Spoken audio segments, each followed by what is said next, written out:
بسم اللہ الرحمن الرحیم۔ السلام علیکم ناظرین، کیا آپ جانتے ہیں کہ ابھی حال ہی میں ایک مسلمان ملک کے مسلمان بادشاہ نے شاہی فرمان کے ذریعے اپنے ملک میں قربانی جیسی اہم ترین عبادت پر پابندی لگا دی ہے۔ انہوں نے سرکاری اعلان کیا ہے کہ اس سال ہمارے ملک میں کوئی بھی فرد قربانی نہیں کرے گا۔ ناظرین، یہ اسلامی ملک کون سا ہے اور یہاں کے بادشاہ نے کیوں قربانی جیسی اہم ترین عبادت پر پابندی لگائی ہے؟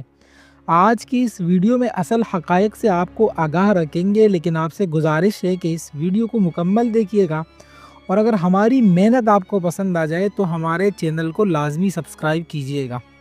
ناظرین، قربانی ایک عظیم ترین عبادت ہے، اور اس عظیم عبادت کا آغاز دنیا میں تشریف لانے والے پہلے انسان ہمارے جد امجد سیدنا آدم علیہ السلام کے زمانے سے ہی ہو گیا تھا۔ قرآن کریم نے سیدنا آدم علیہ السلام کے بیٹوں کی قربانی کا ذکر فرمایا ہے۔ اس سے معلوم ہوا کہ قربانی کا عبادت ہونا حضرت آدم علیہ السلام کے زمانے سے ہے، اور اس کی حقیقت تقریباً ہر ملت میں رہی ہے۔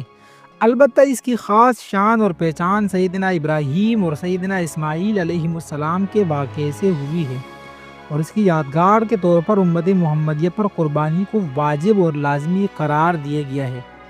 قرآن کریم میں تقریباً نصف درجن آیات مبارکہ میں قربانی کی حقیقت، حکمت اور فضیلت کو بیان کیا گیا ہے۔ اللہ کے رسول صلی اللہ علیہ وسلم کی درجنوں حدیث مبارکہ میں اس عظیم الشان عمل کا تذکرہ ملتا ہے۔ سیدنا زید بن ارقم رضی اللہ تعالیٰ عنہ روایت کرتے ہیں کہ اللہ کے رسول صلی اللہ علیہ وسلم کے صحابہ کرام نے ایک مرتبہ اللہ کے رسول صلی اللہ علیہ وسلم سے پوچھا کہ یا رسول اللہ، یہ قربانی کیا ہے؟ تو اللہ کے نبی صلی اللہ علیہ وسلم نے جواب دیا کہ تمہارے باپ ابراہیم علیہ السلام کا طریقہ، یعنی ان کی سنت ہے۔ تو صحابہ کرام رضوان اللہ تعالیٰ علیہم اجمعین نے عرض کیا کہ پھر اس میں ہمارے لیے کیا ہے، یعنی ہمارے لیے کیا اجر و ثواب ہے؟ تو آپ صلی اللہ علیہ وسلم نے فرمایا، جانور کے ہر بال کے بدلے ایک نیکی۔ انہوں نے عرض کیا کہ دمبا وغیرہ اگر ذبح کرے تو ان کی اون میں کیا ثواب ہے؟ فرمایا کہ اون کے ہر بال کے بدلے ایک نیکی۔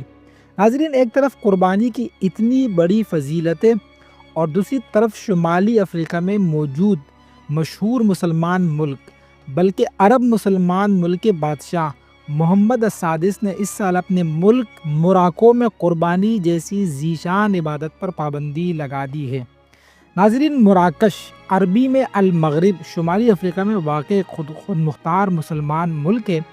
اس کے مشرق میں الجزائر، جنوب میں مغربی صحارا، شمال میں بحیرہ روم اور مغرب میں بحیرہ اوقیانوس موجود ہے۔ اسپین کے ساتھ اس کی سمندری سرحد بھی ہے۔ یہ ایک مسلمان ملک ہے۔ یہاں کی اکثریتی آبادی اسلام پر عمل کرتی ہے۔ سرکاری مذہب اسلام ہی ہے۔ یہاں زیادہ تر لوگ مالکی فقہ پر عمل کرتے ہیں۔ اس ملک کا کچھ حصہ اگرچہ مغربی تہذیب سے متاثر ہے، مگر اکثریت اسلام پسند اور دیندار ہے۔ اس کے باوجود اس قدر کفریہ اور ظالمانہ فیصلہ سمجھ سے بالاتر ہے۔ عرب بادشاہ خدا تعالیٰ کے دین کو بھی شاید اپنی مرضی کے مطابق کرنا چاہتے ہیں۔ اس فیصلے کی جو وجوہات بیان کی گئی ہے، اس کے حوالے سے مختصر سی تفصیل آپ کی خدمت میں رکھ دیتے ہیں کہ پاکستان میں موجود مشہور محقق اور صحافی علی ہلال لکھتے ہیں کہ شمالی افریقہ کے عرب اسلامی ملک مراکش میں اس سال عید قربان کے موقع پر قربانی پر سخت پابندی عائد کی گئی ہے۔ اس سال ملک بھر میں کہیں بھی کسی کو جانور ذبح کرنے کی اجازت نہیں ہوگی۔ یہ پابندی ملک کے بادشاہ محمد السادس نے رواں برس کے آغاز میں ہی عائد کر دی ہے، جس کی وجہ ملک میں مال مویشیوں کی افزائش ہے۔ مراکش کو گزشتہ کئی سالوں سے شدید خشک سالی کا سامنا ہے۔ ملک میں بارشیں نہیں ہو رہی ہے، جس سے دیگر مشکلات کے ساتھ ساتھ مال مویشیوں کی افزائش پر بھی نمایاں اثرات مرتب ہو رہے ہیں۔ مراکش عرب ممالک میں فطری خوبصورتی، بلند پہاڑیوں، سرخ مٹی اور اپنے نیلے وسیع ساحلوں کے باعث مشہور ہے۔